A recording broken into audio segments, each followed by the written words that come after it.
Hi, my name's Vince Sheehan, and today I'd like to talk about Beethoven's Fourth Symphony in B-flat major. I'd like to go through this great work exploring the structure of each of the four movements, because I really do believe that having some handle on structure in classical music can greatly aid our appreciation and enjoyment of it, help us understand what we're listening to. Now, Beethoven wrote this in 1806 in response to a commission by the Count Franz von Oppersdorf, and it was premiered the following year, first of all in a private performance in Vienna, and then the public one followed soon afterwards. And it's a work often overshadowed, of course, by the third and fifth symphonies, but the fourth has its own charm and its own quirkiness, its own originality, and it's definitely worthy of anyone's time and deep listening. So the first movement's in sonata form with a lengthy introduction, a bit like the second symphony and then later on the seventh symphony, which of course echoes Haydn's symphonies as well. This particular introduction, though, I think is very influential on later composers. Let's have a listen to it. It's although the symphony's in B flat major, we begin in B flat minor, and it begins like this.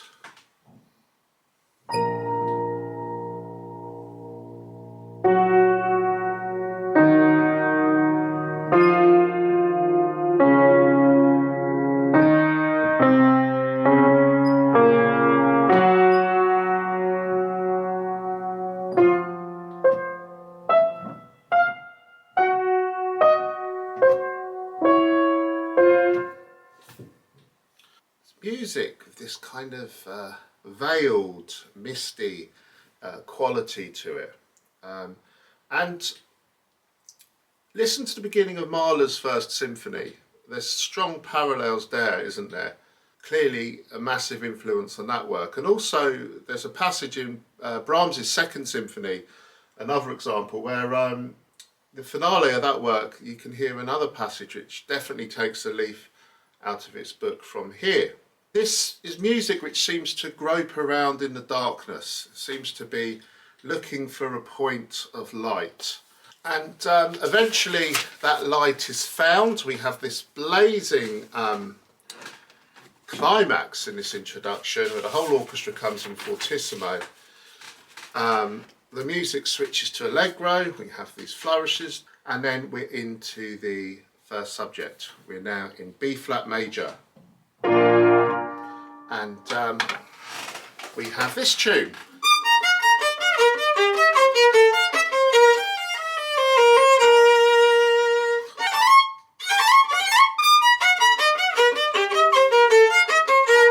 Etc. Really jolly idea, full of life, full of vitality. Perhaps harking back to the openings of the first and second symphonies. And then that tune comes back fortissimo before we reach a transition. And the transition we hear in the woodwinds.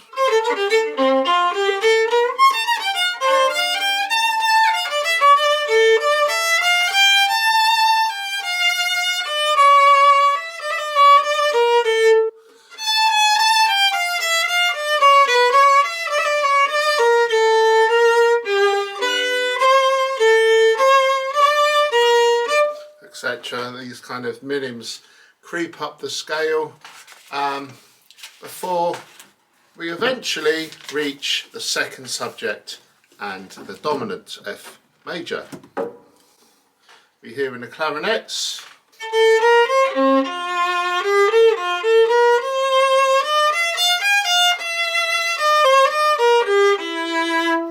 And the violins come in forte. Etc. Then we come to a charming Codetta.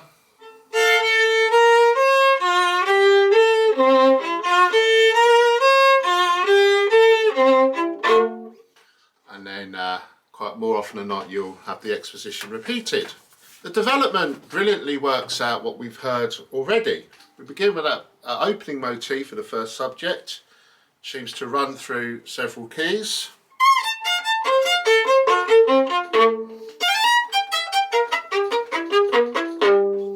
etc. So this development is based by and large on the first subject. We do have moments of crisis where the music gets very tense and dramatic, but then it really dies down and we have this kind of pianissimo timpani joining in. And then the music seems to be rousing itself up again out of this slumber. Over a timpani roll, you start hearing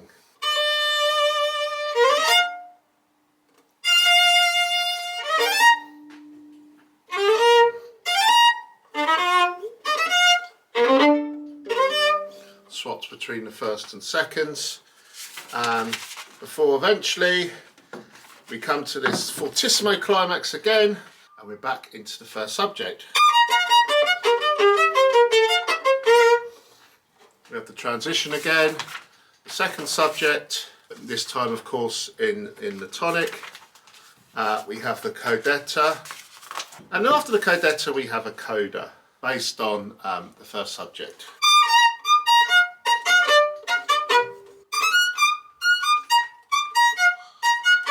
Etc. And that kind of rushing motif which Beethoven has kind of obsessed over in this movement ends this movement.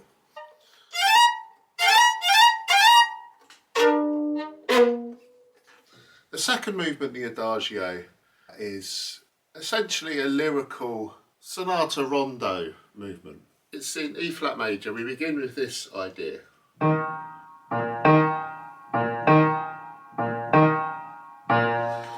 That rhythm we find throughout, and then we have this lovely song in the first violins.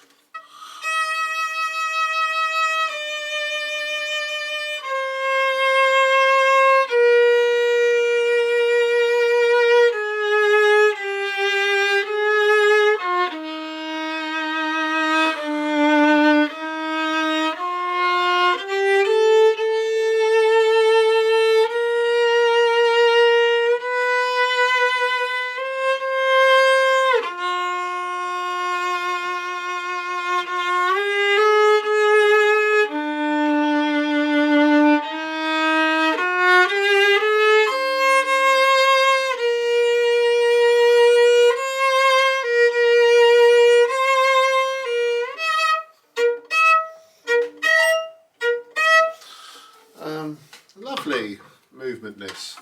Then the flutes take over that beautiful tune. We have a transition idea then. There we have a kind of rocking motive.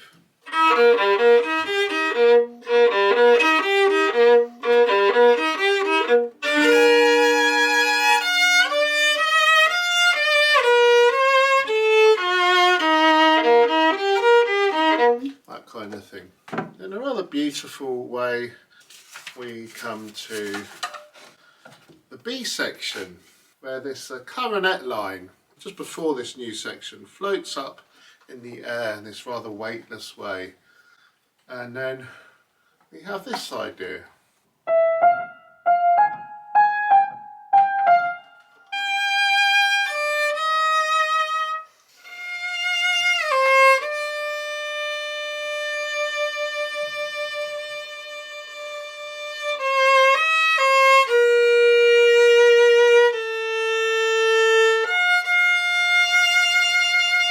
Then we have a Codetta based on that rocking motif we've heard already, and also that dum dum dum dum dum from the A section. We then go back to a restatement of the main rondo theme.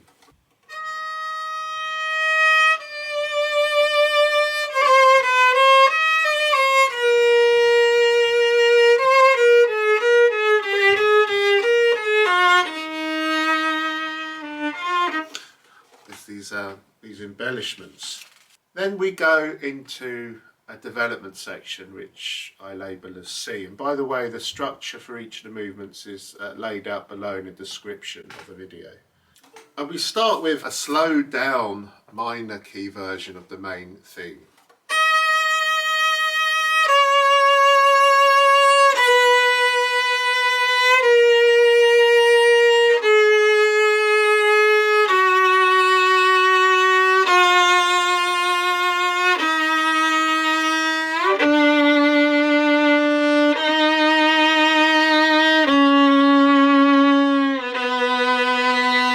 then sure enough we come back to the A section again.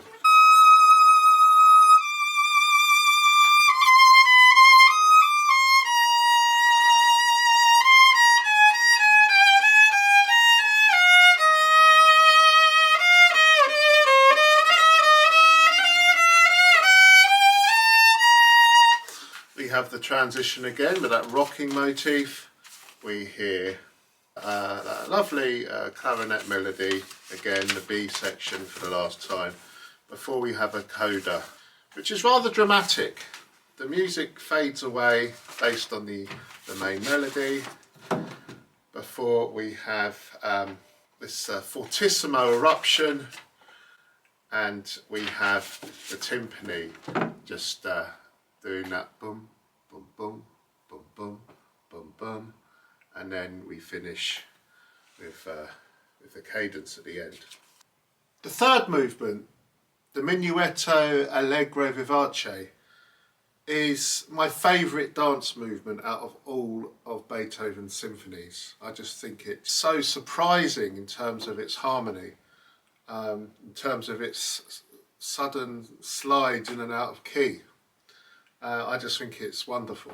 In terms of its structure, it's fairly conventional, although we do hear the trio twice. But the main idea goes like this, so boisterous.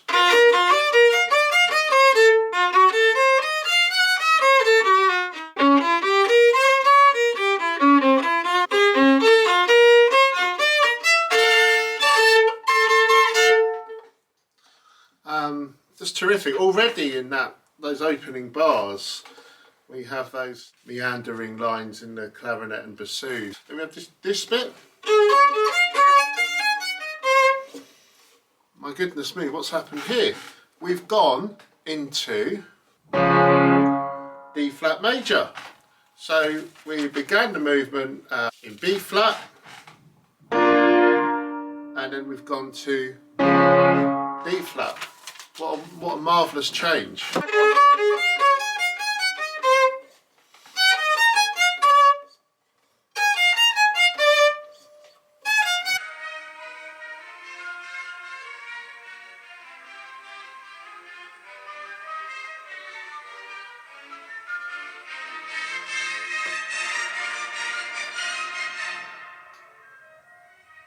I just find that passage so exciting, but so beautiful as well, actually. Just the way Beethoven just defies our expectations at every harmonic turn.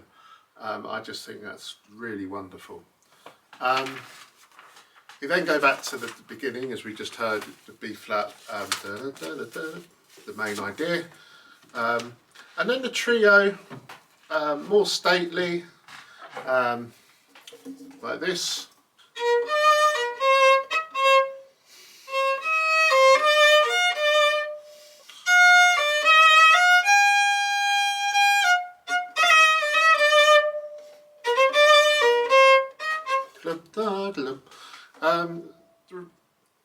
Sounds almost like a foretaste of the Pastoral Symphony, I think, this trio in this wonderful movement. Particularly when that idea comes back fortissimo. Reminds me of the last movement of the Pastoral Symphony, actually. And then we have a repeat, the reprise, as you'd expect, of the A section. Repeat of the trio as well.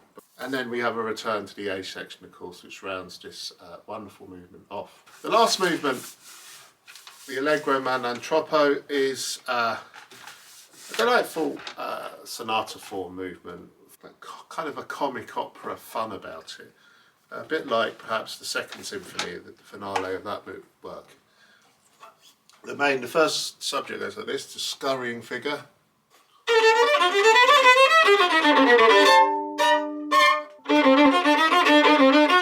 And we have this more lyrical idea.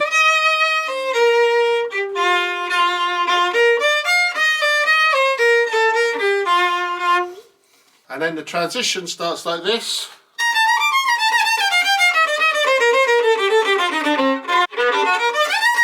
Before we get to the second subject.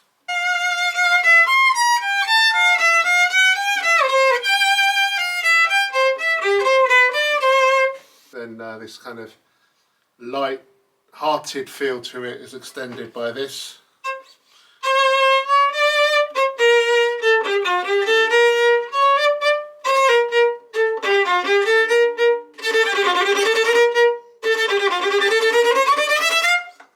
And then we have these great chords.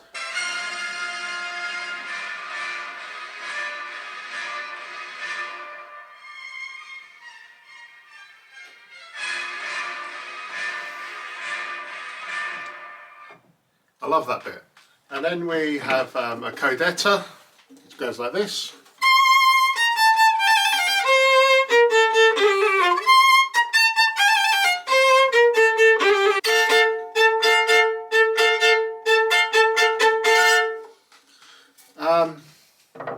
And then we go into the development. The development, to begin with, obsessively ruminates on that scurrying semiquaver idea. And near the end of this development section, we hear those chords again from the second subject group.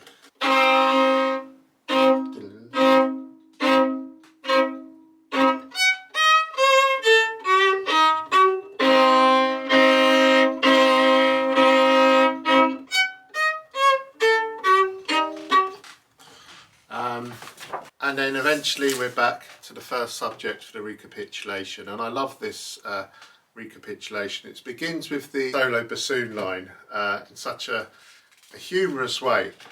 We have the transition, the second subject again, we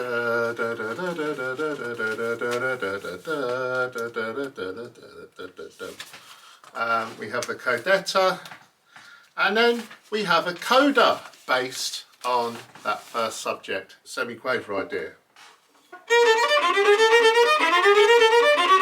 etc. Something like that anyway. It sounds like we're going to have another development actually. It begins a similar way to the development. Before the symphony builds to a fortissimo climax, and we hear nothing but the first violins, pianissimo, and then the bassoon pianissimo, and then the final few bars are riotous, bringing this boisterous movement to this fantastic symphony to a close. Thanks for watching. Please click like and subscribe if this is your kind of thing, and if you have any suggestions for pieces you'd like me to look at, please put them in the comments below. Bye.